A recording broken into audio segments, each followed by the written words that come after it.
guys, ang maulan na umaga po sa ating lahat at ito po yung kinabukasan ng bagyong Enteng. Maulan pa rin po dito sa Ilocos Norte, siguro dahil sa hanging habagat. At pagkatapos nating mag-almusal ay naisipan natin maglakad-lakad sa labas. At ito nga palang bulaklak, napakaganda po sa mata.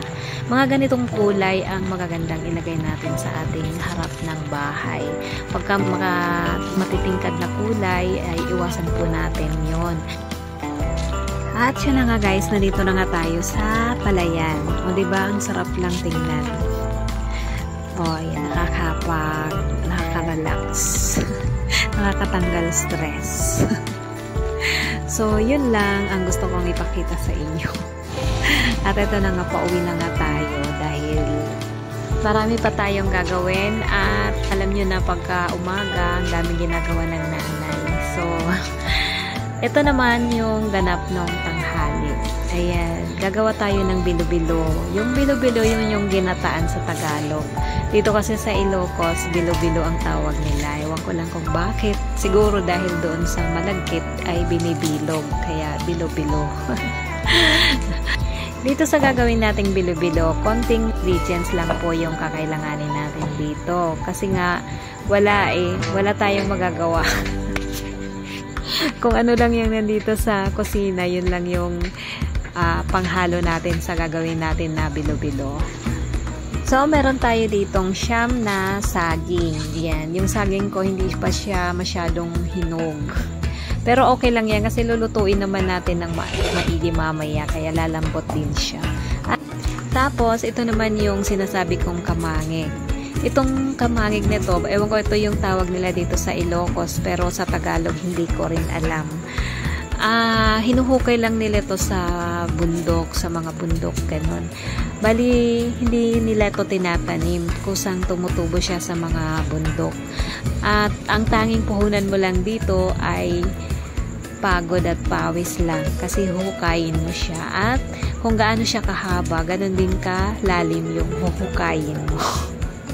Ganon, kaya medyo may kamahalan din siya, lalo na pagka hindi pa masyadong maraming nakukuha.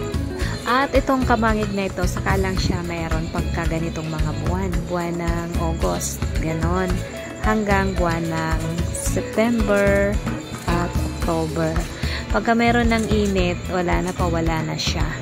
Ganon. So, pagka ganyang mga buwan, yan, mag-uumpisa na yan silang magkakaroon ng halamang ugat. Pero alam nyo, napakasarap tong kamangig na ito. Pwede mo siyang igulay, haluan mo lang ng malunggay. Ganon. O di kaya kung meron kang kabute, ayan, napakasarap po siya. At dagdagan mo ng bulaklak ng kalabasa. Ayan, napakasarap po yan.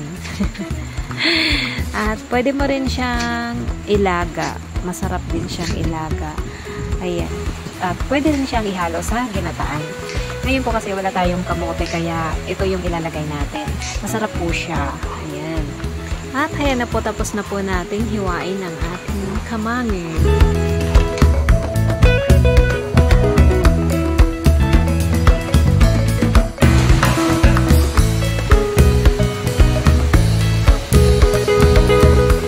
So, ngayon naman, gagawa na tayo ng bilog-bilog. Bali, naghiwalay lang po tayo ng 1 1/2 cup na glutinous rice flour.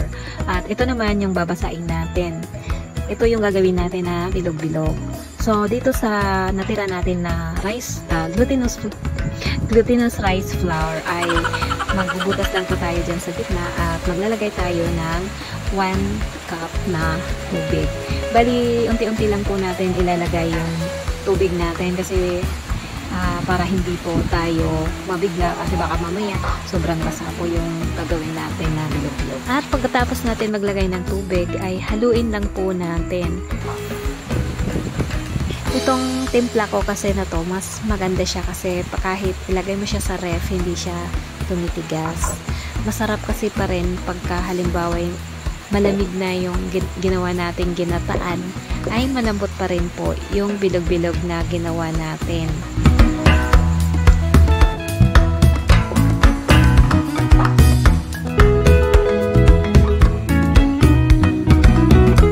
So, ayan ngayon na po na naggagawa na po tayo ng bilog-bilog. Yung glutinous rice flour po natin kanina ay binibilog na po natin at ilalagay lang po natin doon sa siniperate natin na glutinous rice flour kanina. Ayan. Bali, ang purpose po niyan ay para hindi po magdikit-dikit yung gagawin natin na bilog-bilog.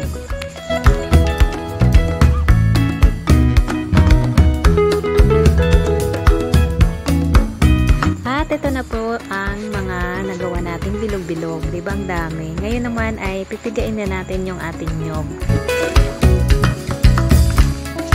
Bali, dalawang nyog po yung ginamit namin dito. Mas masarap po kasi pagka dalawa, mas malasa. Ito po yung unang gata natin.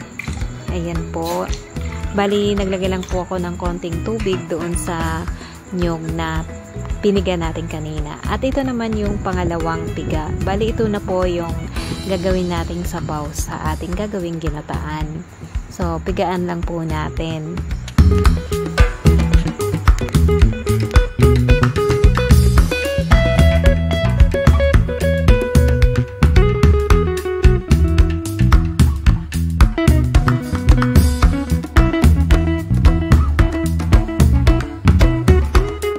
Pagkatapos nating pigaan, yung pangalawang piga ay ilalagay na po natin doon sa ating kaserola na nandun na po yung kamangig natin.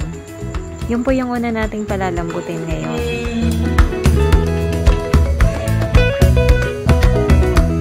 Ayan, at isalang lang po natin hanggang maluto po yung ating kamangig.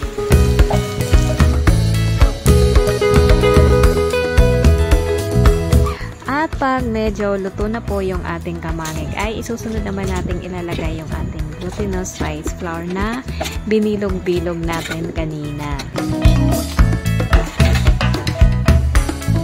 At pagkatapos po nyan, ay isusunod naman po natin yung ating saging. Susunod po ay ang ating asukal. Bali yung sa saging po ay 9 na piraso at sa asukal naman ay 1.5 cup po yung inilagay natin. At susunod naman po natin yung ating kakanggata or yung unang piga po ng ating nyog.